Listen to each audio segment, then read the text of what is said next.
estamos no coração do Brasil, Brasília, centro de decisões da República Brasileira. Por aqui passam todos os dias histórias de sucesso, de fracassos, histórias que certamente não existiriam se a cidade não existisse.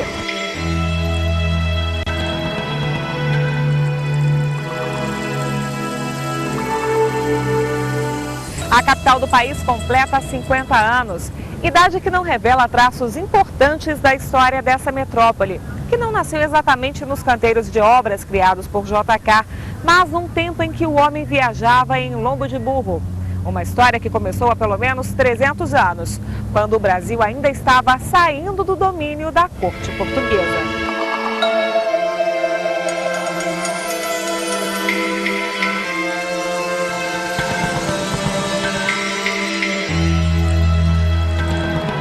O Caminhos da reportagem de hoje vai mostrar a pré-história de Brasília. Nós visitamos fazendas, cidades, lugares que ajudaram a consolidar um sonho de 3 séculos. E descobrimos que as aventuras do homem aqui no Planalto Central começam bem antes das bandeiras colonizadoras em busca de ouro. Antes mesmo até da ocupação indígena.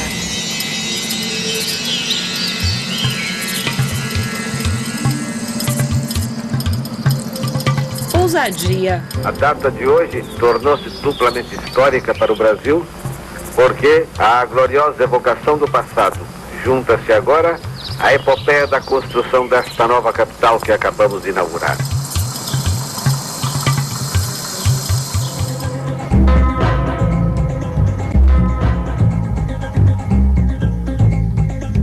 Realidade.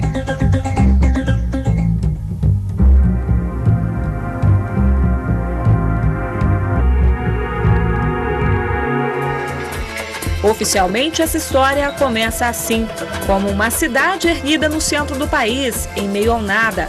Mas a ocupação das terras, onde há 50 anos foi inaugurada a capital, vem de longe, muito longe. Linhas, esferas, traços abstratos, formas humanas e animais.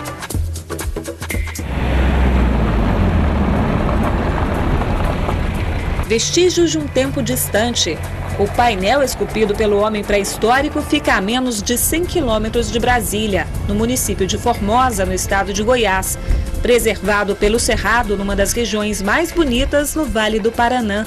Este sítio arqueológico está dentro de terras particulares.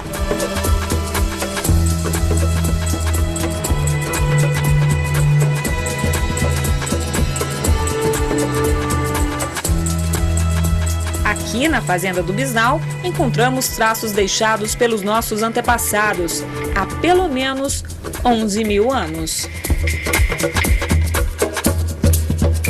Todo esse paredão está coberto por desenhos como esses. Esse aqui parece uma grande estrada ou um mapa, mas até hoje os pesquisadores não conseguiram decifrar o que o homem pré-histórico queria dizer.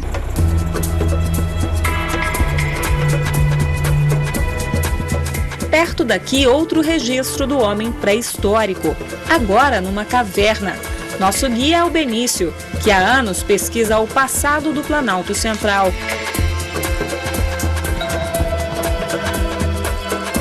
De longe, a formação rochosa exibe contornos delicados, feitos pelas mãos habilidosas da natureza.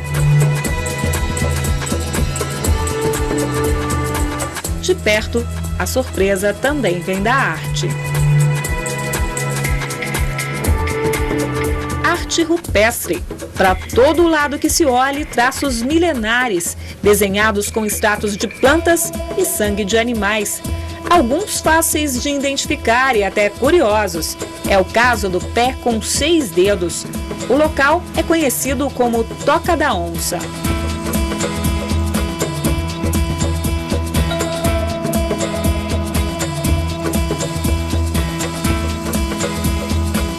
Isso aí tem mais de 20 mil anos, que é muito mais. A pedra lascada, sei lá quanto tempo é.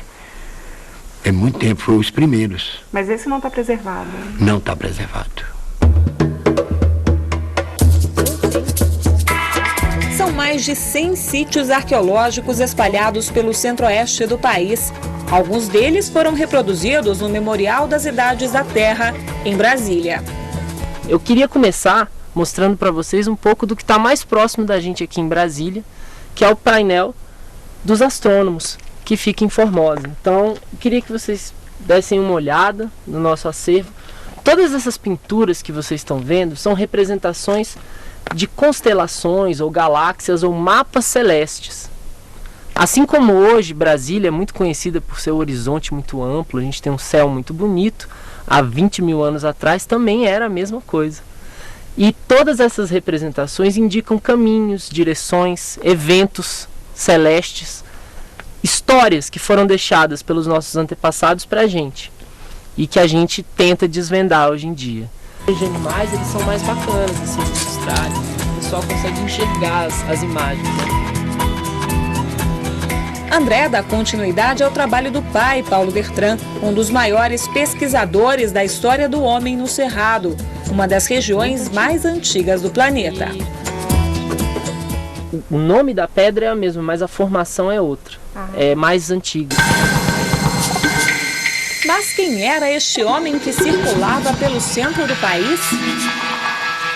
Quando o homem chegou aqui, há 28 mil anos atrás, que ele chegou na América do Norte, através do Estreito de Bering, ele já era sapiens sapiens, ou seja, já era o homem moderno. Só que ele era integrante de um grupo racial, biologicamente falando, que nós chamamos de grupo mongoloide. Tem esse nome porque tem sua origem na Mongólia e se caracteriza pela existência da prega mongólica, que deixa os olhos puxados.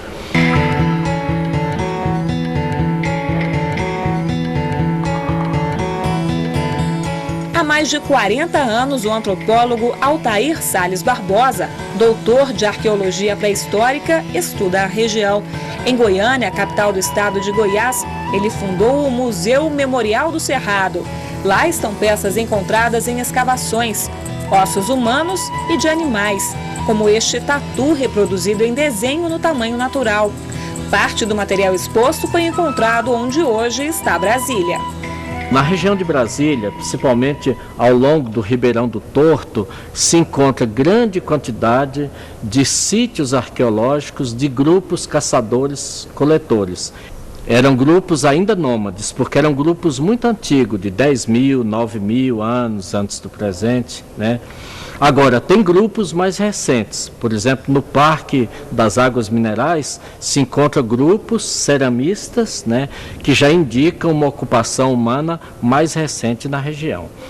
O antropólogo nos conta que até pedaços de ossadas de um elefante e de um tigre dente de sabre foram encontrados durante as escavações para a construção do Lago Paranoá. Mares de Chapada, o horizonte coberto pelo verde do Cerrado.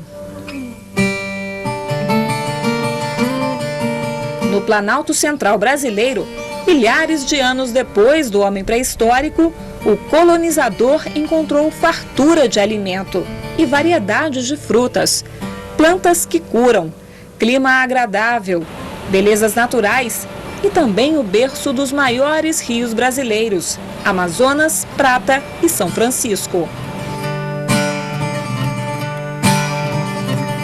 Mas foi à procura de ouro que os primeiros bandeirantes estiveram na região. Uma montanha de ouro coroada de esmeraldas perdida no interior do país. Seria um boato ou um mito? Quem sabe realidade? É a lenda de Sabarabuçu, o sol da terra na linguagem dos índios. Essa imensa riqueza teria levado os portugueses aventureiros a deixar o litoral e desafiar o desconhecido rumo ao oeste, no centro do país. As entradas eram expedições mais, digamos assim, formais. Não havia nas entradas o mesmo estatuto militar, jurídico, que haviam nas bandeiras. Tá? Então a bandeira ela é uma coisa oficial, tá? Onde você tem uma empresa, misto de empresa militar, empresa de exploração, apresamento indígena, né? E uma empresa de colonização.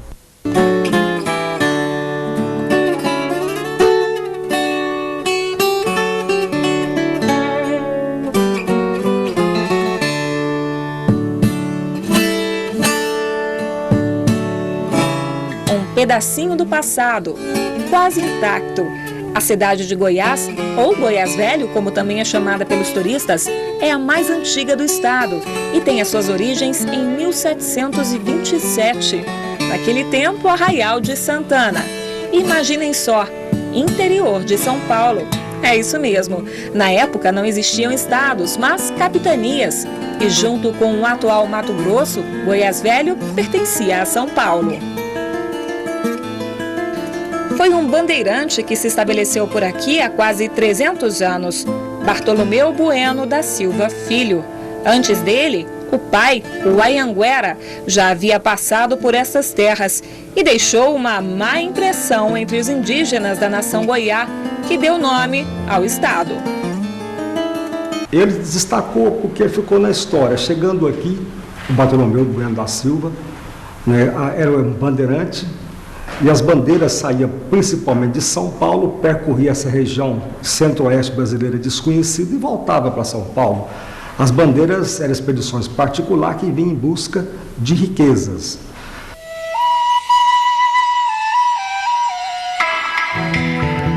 Dos índios quase nada restou, a não ser esta urna funerária. Ela foi encontrada na década de 30 por um fazendeiro na região de Nazário, fica 50, 60 quilômetros de Goiânia.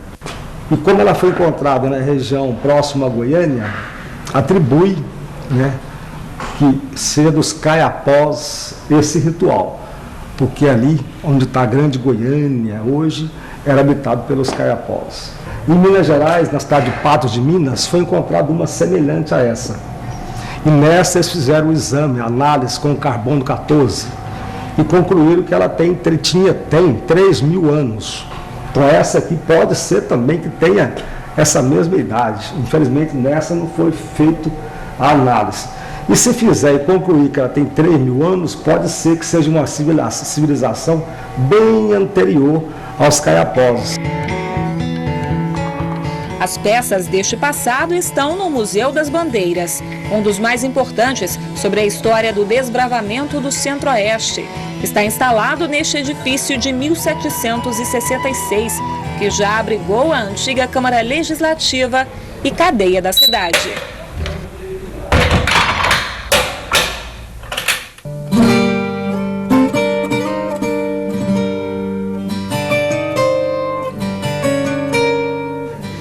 No museu estão objetos usados pelos bandeirantes, como este prato de mais de 3 séculos, encontrado há quase 5 décadas no leito de um rio.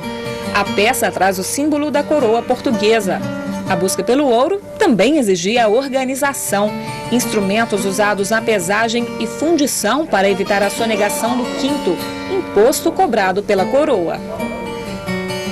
E como medida restritiva, no auge do ouro, em 1751, a coroa portuguesa constrói aqui em Goiás uma casa de fundição do ouro. A partir daquele instante, o ouro que era encontrado no rio, que era ouro em pó, ele não era um ouro considerado ilegal, ele não passava nas barreiras, o garimpeiro não conseguia nem negociar.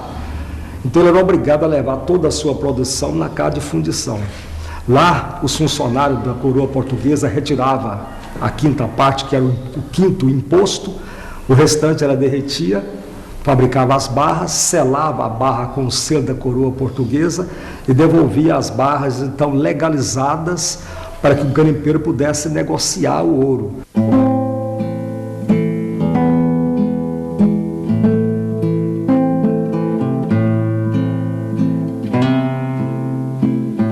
A cruz do Anhanguera, original de 1725, que marca a ocupação de Goiás, também está no museu, além de objetos que contam como era a vida na região.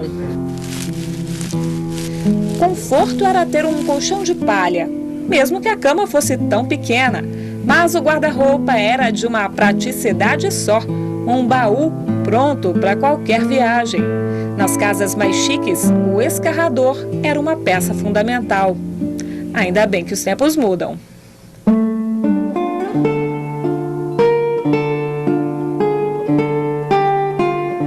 A arquitetura do prédio foi preservada, com exceção das portas das celas. Os presos entravam pelo alçapão. A única mobília era o barril, usado como banheiro coletivo.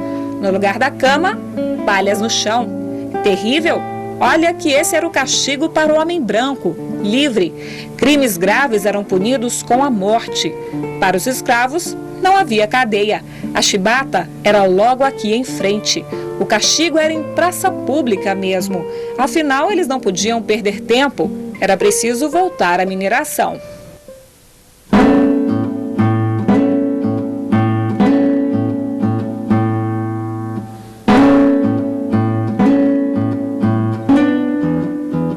Terra de artistas como a poetisa Cora Coralina e de Veiga Vale, um dos maiores escultores do Brasil colônia.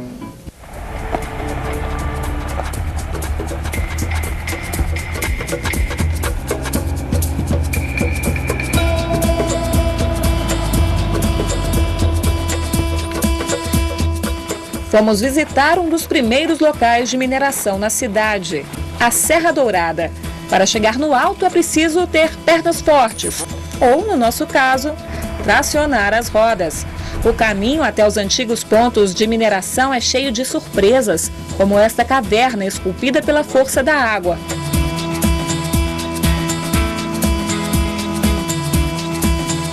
E o Vale das Areias.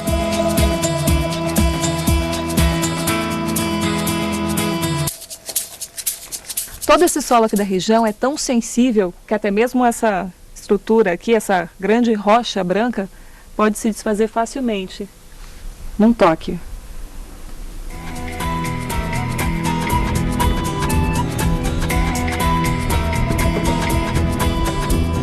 Por aqui o garimpo não existe mais, foi proibido há 20 anos. Hoje esta é uma área de preservação, turismo e pesquisa.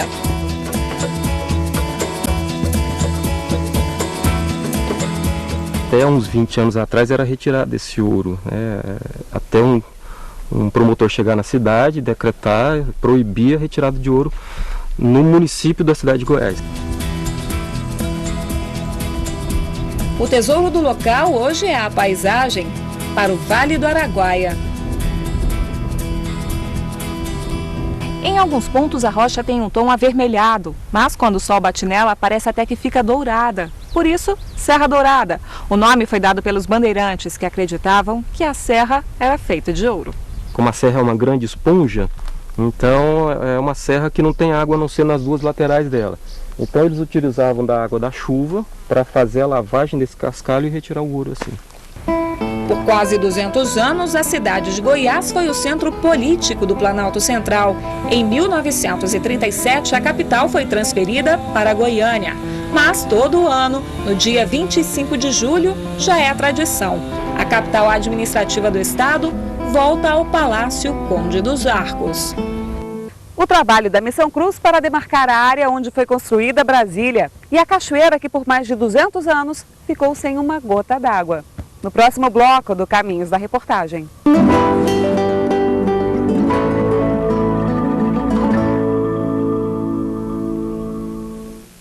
Nesta semana, o programa especial vai até a Pinacoteca de São Paulo e mostra uma iniciativa que deixa a cultura ao alcance de todos. Queria que todas as pessoas que tivessem com deficiência ou sem deficiência que viessem conhecer a Pinacoteca. E ainda, uma arte marcial milenar pouco conhecida no Brasil. Uma luta filipina que desestressa. Programa especial, sexta, 6 da tarde e sábado, 1 da tarde. Apoio Petrobras. O desafio é a nossa energia. Caixa. 150 anos na vida de todos os brasileiros. Bermuda, para passear, conhecer novas pessoas. Um bom livro. Protetor solar. Vai te pintar alguém para ajudar a passar. Pronto, pai. Agora se cuida, tá? Pacotes especiais para melhor idade e 50% de desconto nos hotéis cadastrados. Viaja mais melhor idade. Mude sua rotina. O prazer de viajar não tem idade.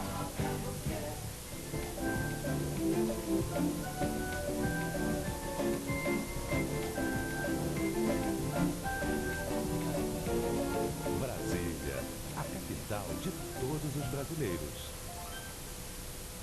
No programa desta semana, vejo uma entrevista especial com o ator Cauã Raymond. Depois saiba tudo que aconteceu no Cine Curva.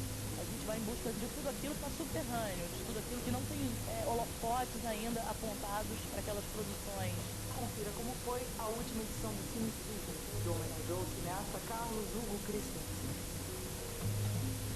Revista do Cinema Brasileiro, neste sábado, 9h30 da noite. Apoio Petrobras. O desafio é a nossa energia.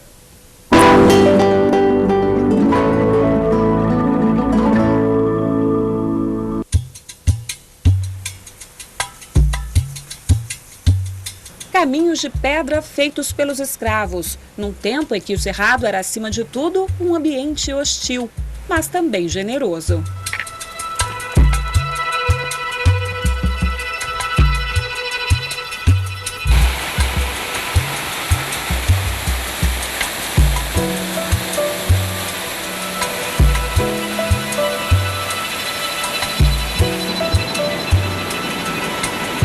Água de qualidade, comida farta.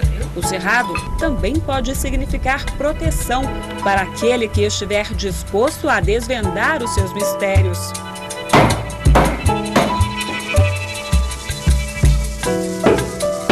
Das plantas, o bandeirante descobriu a cura para várias doenças. Era quase uma obrigação, afinal, naquele tempo não existiam tantos remédios. E a cidade grande mais próxima era São Paulo.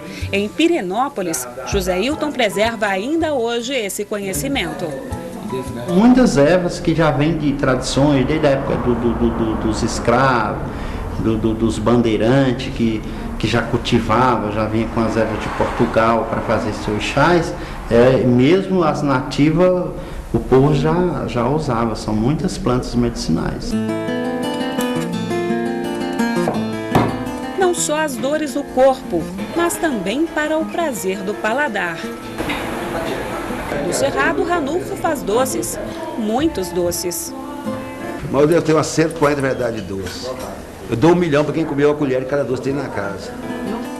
A habilidade com a cozinha, Ranulfo herdou do pai, que também cozinhava para o velho amigo, Juscelino Kubitschek, fundador de Brasília. O amigo se foi, mas ainda hoje Ranulfo prepara a bebida seguindo a mesma receita que agradou o ilustre visitante. Ele falou, meu pai, eu vou em sua casa, eu como muito, fiquei empanzinado. Vou fazer, após ver se eu ver cá, presidente, eu vou fazer um doce para você que é digestivo e energético. Aí meu pai falava que arrumava muito filho, teve muito filho por causa desse doce. É assim de conversa.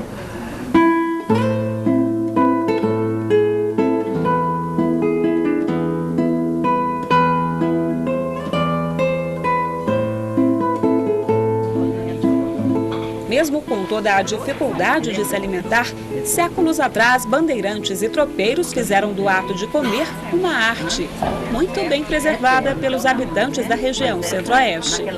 Na fazenda Babilônia, em Pirenópolis, comer não mexe apenas com o paladar, pode se transformar numa aula de história. Isso aqui chama matula de galinha. A palavra matula, que é uma palavra que está morrendo, né, que as pessoas não falam mais, mas é como se fosse a marmita hoje, que era o lanche levado nas viagens, um dos lanches. Então, matula é todo o lanche levado na viagem. Então, essa aqui é uma das matulas. E essa é feita com galinha caipira, farinha de milho, ovos e toicinho, e ela é assada na palha de milho. A embalagem? A embalagem. As embalagens, gente, era palha de milho, folha da bananeira. Pega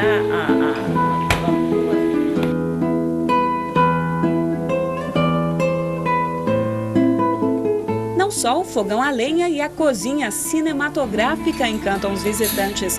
Na fazenda Babilônia, viajamos no tempo, de volta à época do engenho.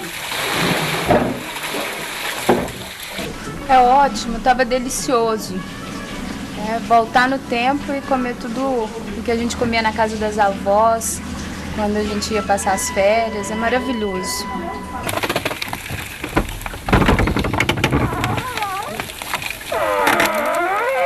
O antigo engenho São Joaquim já foi um dos maiores do país na produção de açúcar.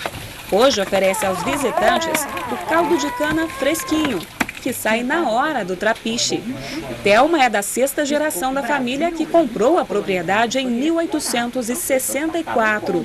O casarão pertencia ao comendador, homem que transformou Pirenópolis num dos principais centros comerciais da província de Goiás, na época. Então, da moagem seria... A garapa. Essa é a garapa, né? A gente às vezes já fala caldo de cana, mas a palavra original é garapa. Eles moíam, como vocês viram, né? Era moído animal, tinha um engenho movido a água e depois vinha para cá, tá? Aqui eles iam fazer a depuração. Os donos da fazenda também davam pouso a visitantes que chegavam cansados das longas viagens. Num tempo em que não existiam carros, os homens já eram vaidosos e não descuidavam da aparência dos seus cavalos. Isso aqui chama passador, coisa mesmo mais assim, mas era para enfeitar, mas tem uma certa utilidade, que é para segurar aqui a correia, mas na verdade era mais para ficar bonito mesmo que eles usavam isso. Ou seja, os homens eram vaidosos também?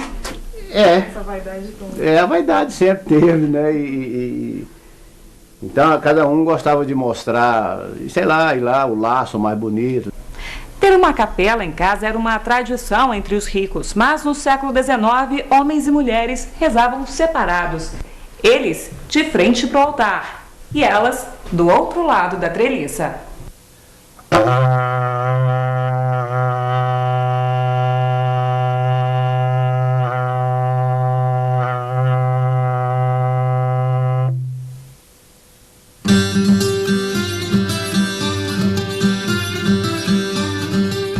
Mais de um século, Pirenópolis foi ponto de passagem e pouso para viajantes e aqueles que vinham com a missão de demarcar as terras da futura capital. Hoje, o sentido é inverso. Pirenópolis, que tem 22 mil habitantes, chega a receber 40 mil turistas em dias de festa, a maior parte deles de Brasília.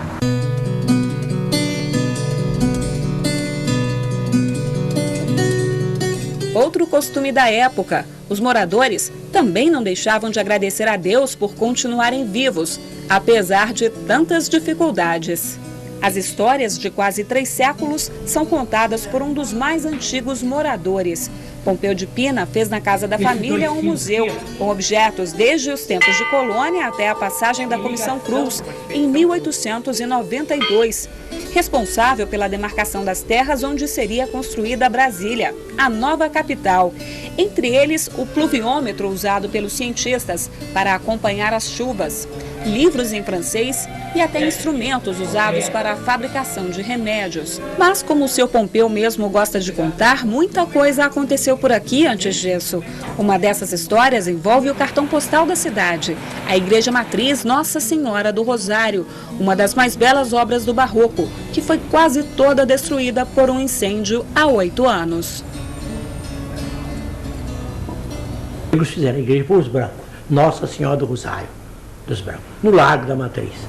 Mas antes de terminar aquilo, eles acharam que eles estavam para trás, né? Porque eles quiseram entrar na igreja, depois de pronta a igreja dos brancos, foi entrar na igreja e falaram, aqui vocês não entram não. E o que eles fizeram? Então dirigiram a Rainha Louca, Maria I, e pediram autorização para a construção de sua igreja. E foi construída a sua igreja. Uma igreja, né, para os pretos. E também, para vingar dos brancos, eles fizeram a igreja muito mais rica em detalhes do que dos brancos. Antes de seguir, presta atenção nessa foto. De um lado, homens de roupa quase social, alinhada, cinto. Do outro, também. Imaginem só, são 2 times de futebol do começo do século passado. O que diferenciava um do outro? A cor da gravata. Uma batalha entre mouros e cristãos, herança dos colonizadores portugueses, ainda hoje revivida todos os anos em Pirenópolis. A Festa do Divino é um dos eventos mais importantes da cidade, realizada 50 dias antes da Páscoa, tem nas Cavalhadas o ponto alto. É uma manifestação cheia de simbolismo religioso. Então, como é uma luta entre mouro e cristão, os mouros usam a roupa vermelha e cristão a roupa azul. São 12 cavaleiros de cada lado. Então, o primeiro dia, mais a parte da embaixada, como os mouros não acreditavam em Deus, os mouros são os muçulmanos, então eles queriam que o cristão passasse para a religião deles, com a doutrina de Maomé. Então, tem um espião dos mouros que veste de onça. No segundo dia, os mouros vão ser convertidos, vai o padre, faz o batismo. No terceiro dia, eles ficam amigos e vão fazer brincadeira. Isso é a cavalhada. É a cavalhada. Cidades que serviram de passagem e pousada para os bandeirantes hoje ajudam a preservar a memória da colonização e os costumes do Planalto Central. É o que você vai ver no próximo bloco.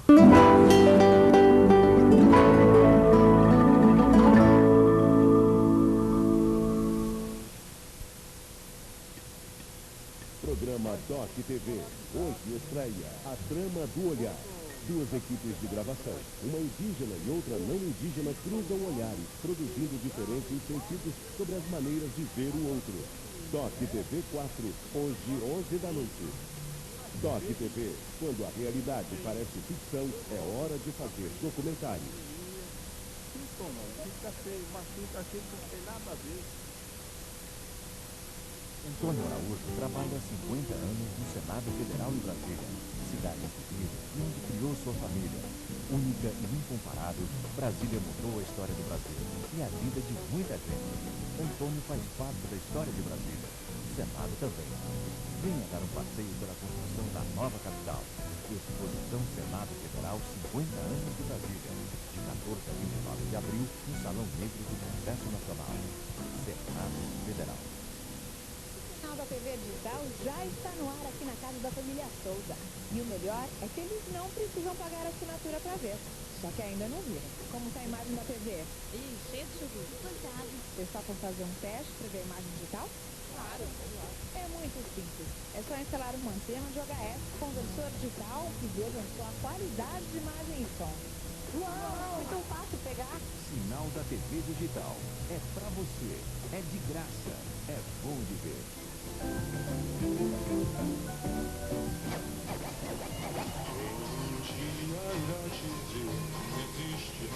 E eis que Brasília completa 50 anos de uma existência embalada a muito som e rock and roll. O Segue o Som presta sua homenagem à música que não para de brotar na capital federal. Segue o Som, sábado 8 da noite e segunda 6 da tarde.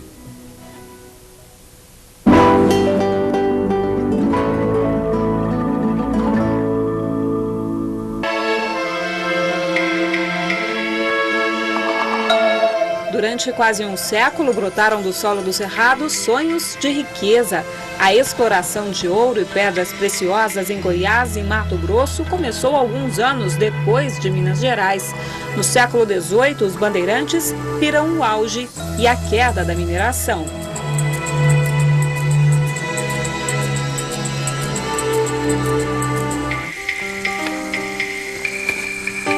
Na busca pelo ouro, foi preciso mudar os rumos da natureza. Você consegue imaginar que uma cachoeira como essa possa simplesmente desaparecer? Isso foi o que aconteceu em 1710, quando o curso do Rio Corumbá foi desviado, sem nenhuma tecnologia, apenas com a força braçal dos escravos para atender os interesses dos mineradores. Por mais de 200 anos, Salto Corumbá foi uma cachoeira seca. Só assim foi possível retirar o ouro escondido no fundo do poço, a 15 metros de profundidade, e num tempo em que ainda não existiam bombas de sucção. Foi só em 1988 que o Rio Corumbá, que quer dizer meu lar na língua dos índios, pôde voltar ao curso normal. E o serviço que esses escravos fizeram foi tão grande, tão bem feito, que no século XIX e também no século XX, tentaram recuperar, voltar à cachoeira e não conseguiram. Só nos anos 80, com a tecnologia moderna de uma grande empresa construtora, é que conseguiu voltar em definitivo à cachoeira.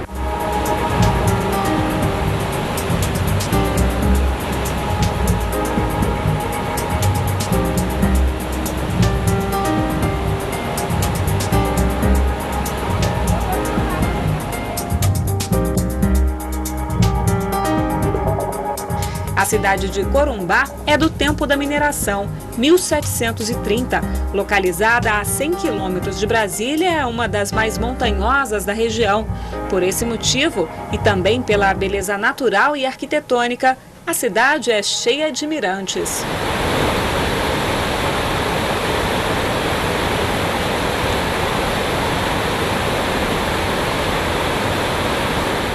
Mas o brilho e o movimento da cidade foram ofuscados pela criação de Brasília. O município, que chegou a ter 20 mil moradores no campo e na cidade, tem hoje apenas a metade. Ajudou muito aqui, né? Negócio, igual o povo vendia muito gado para lá, tinha renda aqui.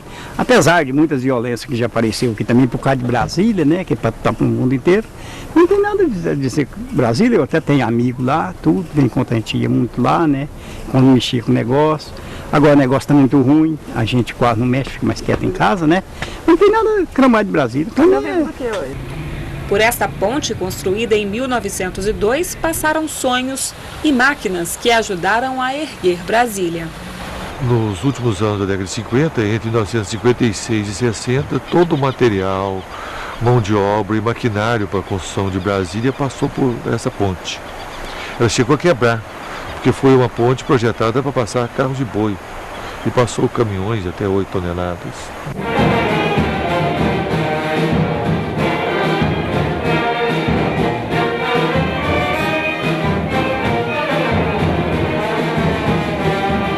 A história de Corumbá é contada com paixão pelo historiador Ramir Curado, a mesma paixão com a qual os moradores defendem a cultura de músicos, escritores e poetas, preservada no Memorial dos Imortais, entre eles Érico Curado, que em 1925 fez este poema chamado Brasília.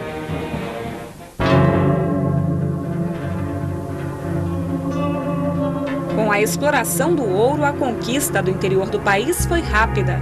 Da ocupação em Cuiabá, no Mato Grosso, em 1719, até Lusiânia, em Goiás, no ano de 1746, passaram apenas 20 anos.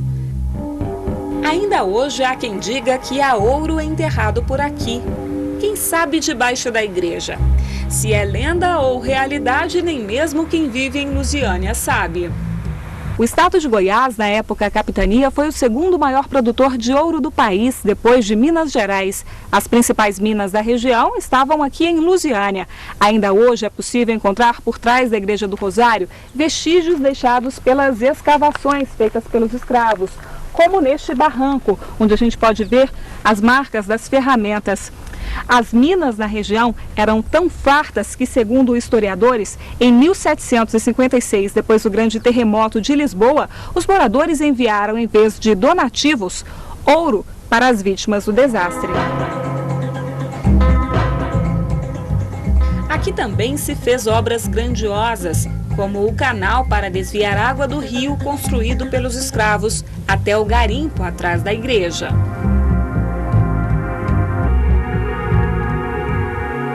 Levou 2 anos para construir esse rego e ele está no Morro do Falcão e vai levar água da Saia Velha até a antiga mina do Cruzeiro, que é onde está situado a Igreja do Rosário de Lusiânia. Parte das terras de Lusiânia foi cedida para a construção de Brasília. O rumo da água quase sempre foi o mesmo do homem no Planalto Central. Homem que muitas vezes se surpreendeu por aqui.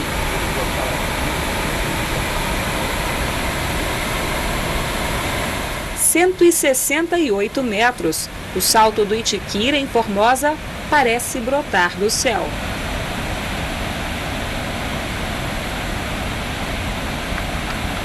É a mais alta queda d'água acessível aos visitantes em toda a América Latina. Qual teria sido a reação de quem foi o primeiro a passar por aqui?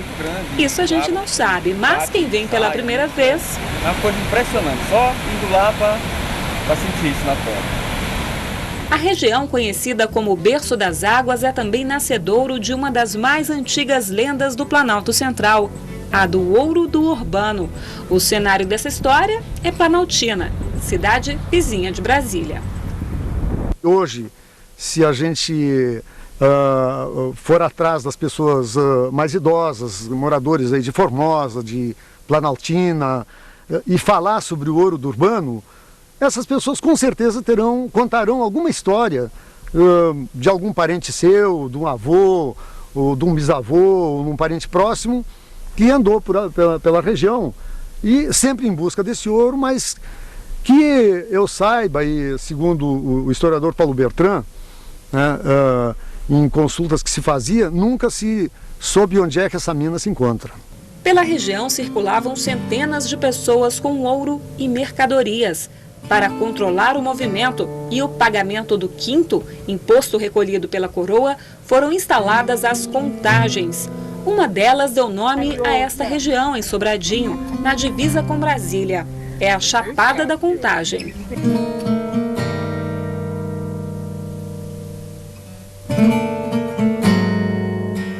Então a Contagem, para quem conhece Brasília, né, e ali perto do Poço Colorado, essa estrada passava por ali.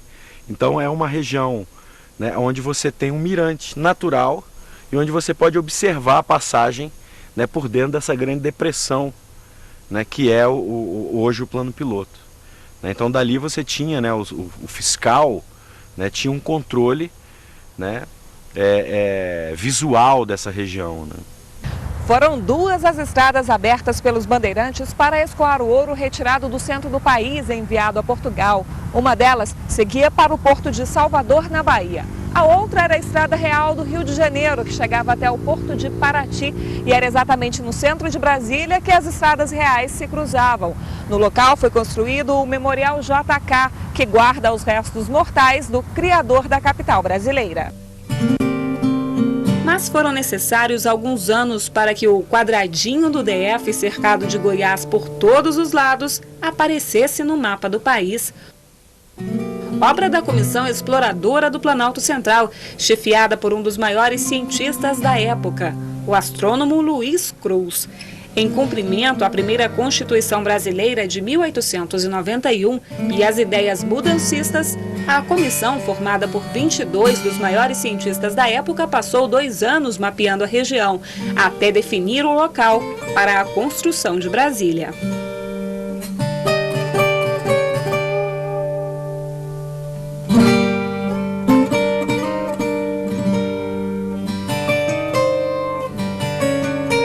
É a primeira rima, né?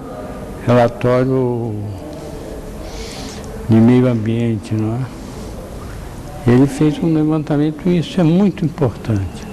Foi isso a base científica para justificar a localização. E esse é o primeiro relatório do Cruz, mas existe os relatórios depois do Paulo Coelho e mais tarde do Caiado, que são importantes, mas o principal é o primeiro. Indicaram, por exemplo, o local onde é o Lago Paranoá hoje. Disseram que a altura ficaria a lâmina e que extensão aproximada teria de espelho d'água. De 40 quilômetros quadrados e a uma altitude de próximo de 1.000 metros. Em 1973, eles eram muito competentes. 100 anos depois, este grupo, formado por especialistas das mesmas áreas, refez a rota. Quando a gente fez a investida nos Pirineus, por exemplo, aqui já em Goiás, a gente comprovou com GPS altitudes que, comparadas com as altitudes de pontos que foram levantados pela Comissão Cruz, né, pela Missão Cruz, a gente viu que o erro era muito pequeno. Então, o rigor na questão da produção dos mapas, na determinação dessas altitudes, foi muito grande por parte deles. Por onde passou, a Comissão Cruz deixou história que ainda hoje é motivo de orgulho para os moradores.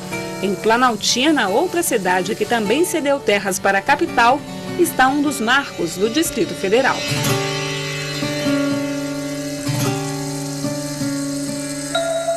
Foi do alto do Morro do Centenário, exatamente 100 anos depois da independência do Brasil, que os moradores da região puderam ter a certeza da construção de Brasília.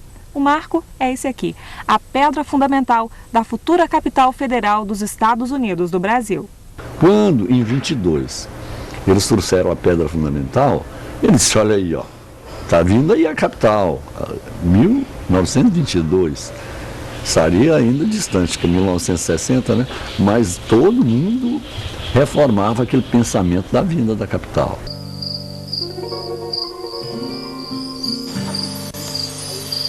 Perto dali, na...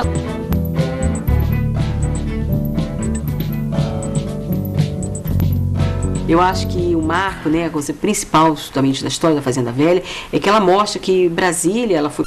Ah, mas eu sei lá porque que eu não queria não, né? Que ele medo de tomar as terras, né?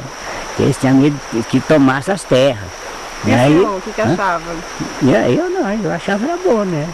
Eu achei que foi bom, que quando veio a capital para cá, o quanto melhorou para nós todos, né? Aí todo mundo cresceu, né? Com a capital, porque você tinha onde você escoar a produção, né? Educar os filhos, porque se não tivesse a capital aqui, onde é que você ia estudar filho aqui?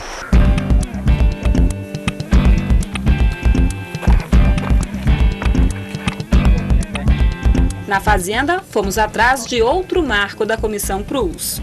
Nós acreditamos que esse seja um marco exatamente pelo histórico que a gente tem das pessoas que moravam aqui, né, há muito tempo, e quando meu pai comprou também teve essa informação de que aqui era a divisa do Distrito Federal com Goiás. Então aqui, onde eu estou agora, Distrito Federal, e aqui eu estou no Goiás. Então aqui a gente está num dos marcos que a Missão Cruz definiu, e estamos a uma altitude de 920 metros com relação ao nível do mar, com as coordenadas de 15 graus 30 minutos e 6 segundos de latitude e 47 graus 50 minutos e 7 segundos de longitude.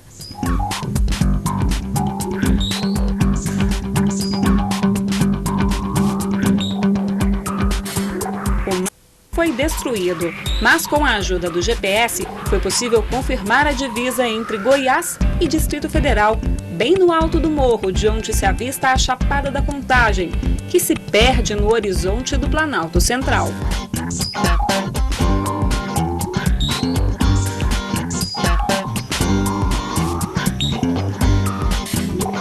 Descer do morro também foi um aprendizado.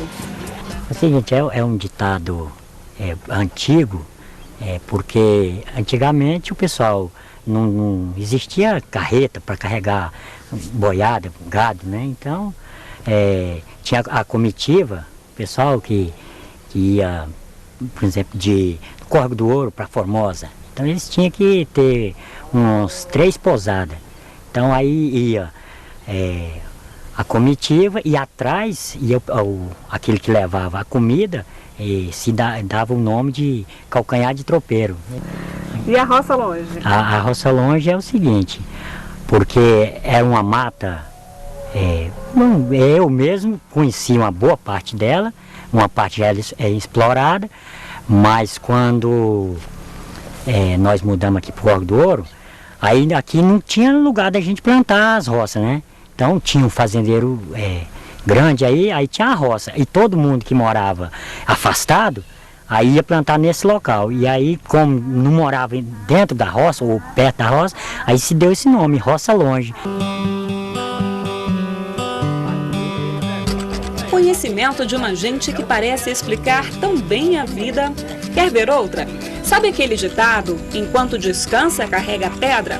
Também descobrimos a sua origem por aqui, nesses muros de pedra construídos pelos escravos no intervalo entre o plantio e a colheita da cana-de-açúcar. Praticamente a única cultura por essas bandas, nos tempos em que éramos colônias de Portugal. De volta ao roteiro da Comissão Cruz, fomos até uma das mais antigas fazendas do Distrito Federal e uma das poucas preservadas. De tão antiga veio o nome, Fazenda Velha.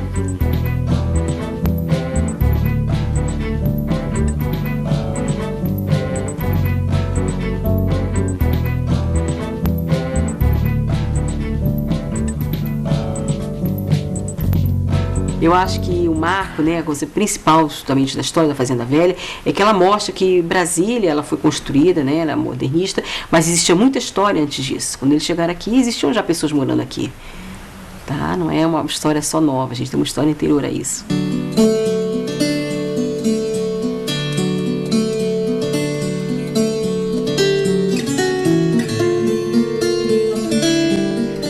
propriedade foi restaurada em 1996. As margens do córrego Sobradinho era pouso de tropeiros desde 1732. As telhas, feitas nas coxas dos escravos, revelam as idades da reforma. As pessoas contam que são as telhas feitas na coxa. O termo feito na coxa, de repente, vem daí. Porque era moldado na coxa dos escravos. Por isso que uma não é igual à outra. Então, cada telha tem um tamanho diferenciado. Essa parede que desabou é original do século XIX e foi mantida assim como testemunha da história. Aqui na cozinha, o fogão a lenha, que era usado pelos bandeirantes, que os indígenas da região chamavam de tucuruba. Aquelas panelas maiores eram usadas para a comida do dia a dia e essas pequenininhas para fazer doces, geralmente pudins e compotas. Peças antigas como a bruaca, esta mala feita de couro usada para carregar pratos, talheres e mantimentos nas viagens. O ferro de cunha para passar a aba do chapéu dos vaidosos cavaleiros e o cilhão, esta sela feminina com estribo de um lado só, para as senhoras cavalgarem de saia. A fazenda também fez parte do roteiro da Comissão Cruz, que aproximou o país das ideias mudancistas de interiorizar a capital, que surgiram há 300 anos.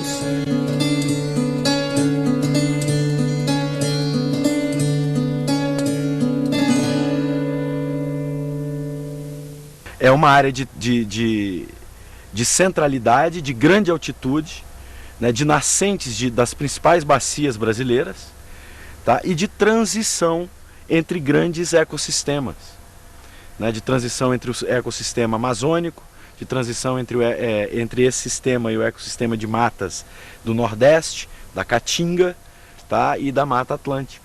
O ouro retirado do Centro-Oeste escoou pelas mãos da coroa portuguesa e foi parar nos cofres da Inglaterra. Há quem diga que ele também brilha nos salões do Vaticano. O que ficou por aqui? De riqueza, muito pouco. Das andanças para lá e para cá dos bandeirantes, ficou a cultura, os costumes, a fusão de hábitos com povos indígenas. Tem mesmo o Tratado de Tordesilhas, linha imaginária que dividia o país entre Portugal e Espanha, distante 70 quilômetros de onde foi construído o Congresso Nacional, foi mantido. Essa foi a primeira colonização do Centro-Oeste brasileiro. A outra você já conhece. No lugar dos bandeirantes, os candangos. Alguns vêm, outros vão. Pessoas de todas as regiões do país e, de certa forma, preservam em Brasília o caráter nômade, herdado do homem pré-histórico do Planalto Central.